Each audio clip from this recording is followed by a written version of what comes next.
City. Respect. Grand Theft Auto as we know today is one of the highest selling and most controversial video game franchises. But before it went into movie, TV, pop culture and third dimensional territory, everything began initially with a linear overhead racer developed by DMA Design called Race and Chase, which focused more on open world freedom after a glitch, where police ram you off the road and not pull you over. It was a game with so much potential, providing a map with criminal jobs, but it gave you the option to ignore them and do whatever you want. However, despite the renamed Grand Theft Auto becoming BMG Interactive's most successful title with over 1 million copies sold, it only received mixed critical reviews, and its parent BMG Entertainment sold the gaming publisher to Take-Two Interactive in 1998, and were reformed as Rockstar Games. The rest is history. But knowing the potential they saw in Grand Theft Auto, the newly reformed publisher reached out to DMA Design again to work on a sequel, which was released for the PC, PlayStation and Sega Dreamcast 1 year later. We're looking at the PlayStation version. So the game starts in the middle of Downtown District Anywhere, USA. Possibly the most generic name for a city in video game history. Each map is part of a city with a downtown, residential, and industrial district. Despite improving graphically from the predecessor, everything looks the same and all the road directions are square. Like, the only difference between the three maps is that gangs carry heavier weapons, and you're more likely to fall into the blue acid disguised as water. Whether GTA 2 is set in 1999 or a retro-futuristic 2013 is up for debate. To put things into perspective, you're probably wondering if the protagonist is Claude from GTA 3. In the manual, it's set 3 weeks into the future. GTA 2 came out in 1999, 2 years before the next title. His name is Claude Speed, he's 28 years old, and the silent protagonist's name in GTA 3 is mentioned by Catalina as Claude in San Andreas. However, in the short movie, Claude talks, unlike the Claude in GTA 3 who's a mute. And the 2D, 3D and HD universes,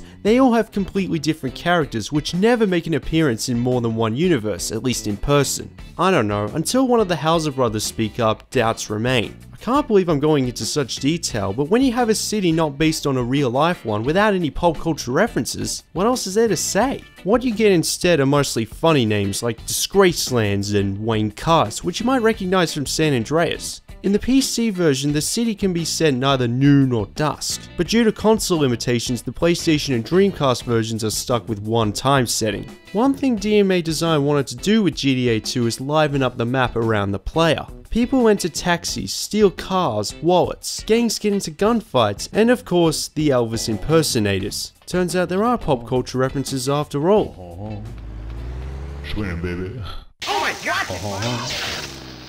Because cities are more dangerous than the predecessor, to be successful, you've got to have goals. One of the most important parts of the map are payphones, which offer you jobs to earn money and multipliers, and surpassing a certain amount will unlock a new map, so it's more arcade style than story driven. But unlike GTA 1, each map has 3 gangs. They have their own territory, color code and unique vehicle. The arrows around you point to where the payphone locations are, and the payphones are also color coded based on difficulty and loyalty. To access the yellow and red ones, for example, you need to earn respect by killing their rivals. Remember, respect is everything. The loyalty bar is on the top left, and the higher it is, the more respect you have and access to missions. However, the rival gang respect will decrease and shoot at you when you're in their territory.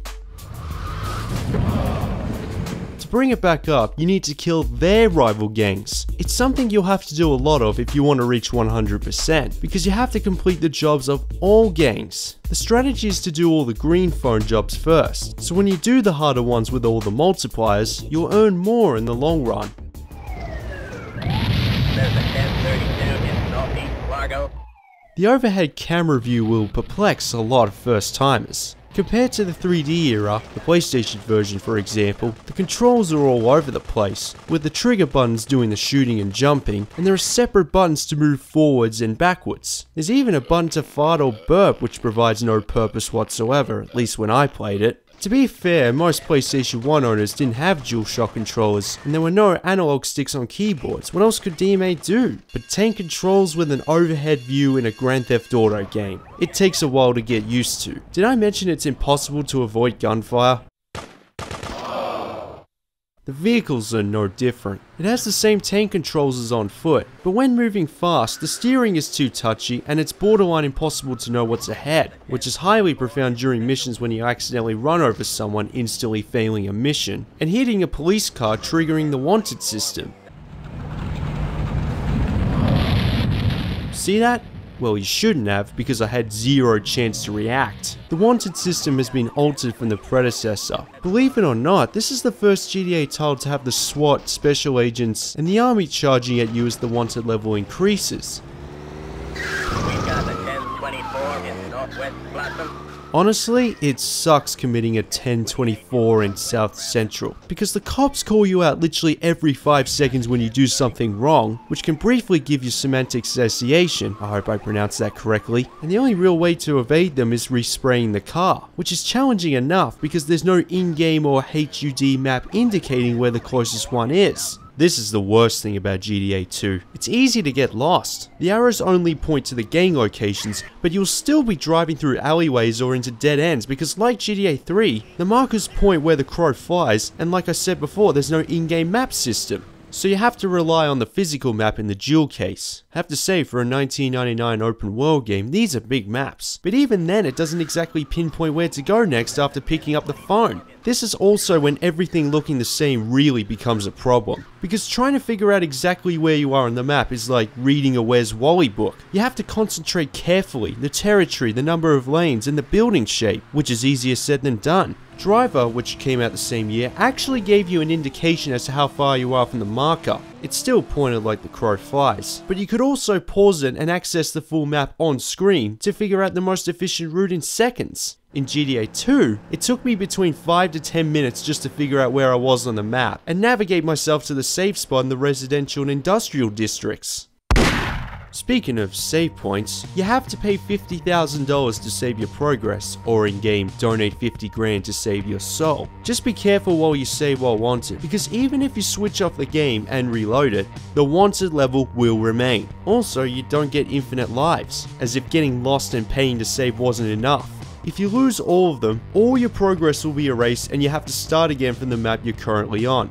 That is what I call a test in patience. If it took me all the way back to Downtown District, this game wouldn't even be worth reviewing. At least if you fail a mission but without getting busted or wasted in the process, you don't lose anything, and there's always a gun, health and armor power up next to a game payphone.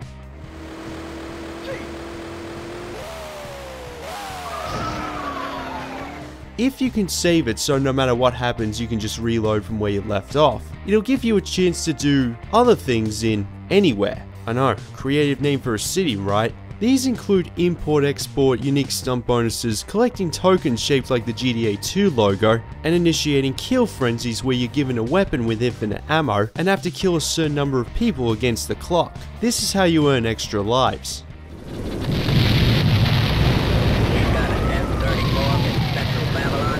But this wouldn't be Grand Theft Auto without ignoring everything and just rampaging. Smashing into cars, blowing them up, running over people and cruising the streets with a tank. As you'd expect, it's a circus of brutality. But unlike future GTA titles where completing missions are the only way to unlock a separate island, the missions here are only optional, and rampaging is just another way of reaching the payment threshold, which is probably why lives are finite. It would make this game too easy. It's still rubbish nonetheless, because even if you save it, you have to painstakingly quit the game and reload it from the main menu, which is extremely tedious. We got the 1034 in Northwest Belmont.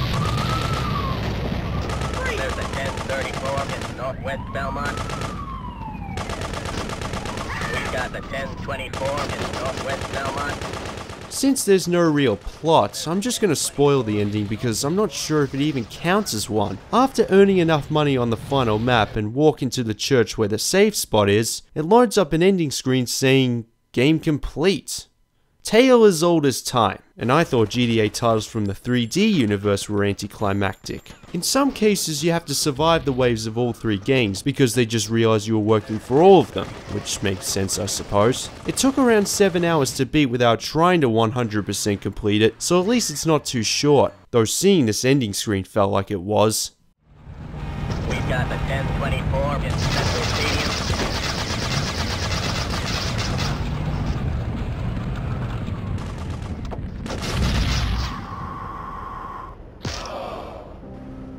Grand Theft Auto 2 was just more of the same. The first one was an experiment on player choice, and the sequel was meant to be a full polish of that experiment. It definitely improved from the first game with bigger maps, more missions, vehicles, music, and weapons. With the system limitations, it literally did everything better, and back in the late 90s, not that many games could provide this level of freedom to the player. However, because the series has come a ridiculously long way, I see players and vehicles moving like a tank. It's impossible to know what's ahead. You never know where you are, at least for first timers. You don't get infinite lives, and save spots are highly obscure. Everything here makes it a chore to play these days, and it gets boring very quickly. In fact, the 3-gang system where choosing a side affecting how others perceive you is the only feature I wish was implemented in future Grand Theft Auto titles. This doesn't make GTA 2 a bad game. Everything that's wrong with it has been fixed in later GTA titles over time, and came out in 1999 before DMA Design were even considering 3D, and the PlayStation 2 didn't come out until a year later, so it's just a case of Rockstar improving from humble beginnings.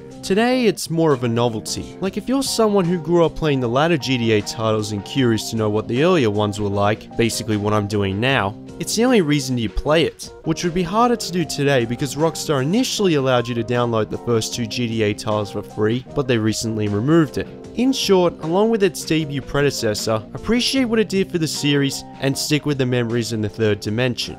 They're just better.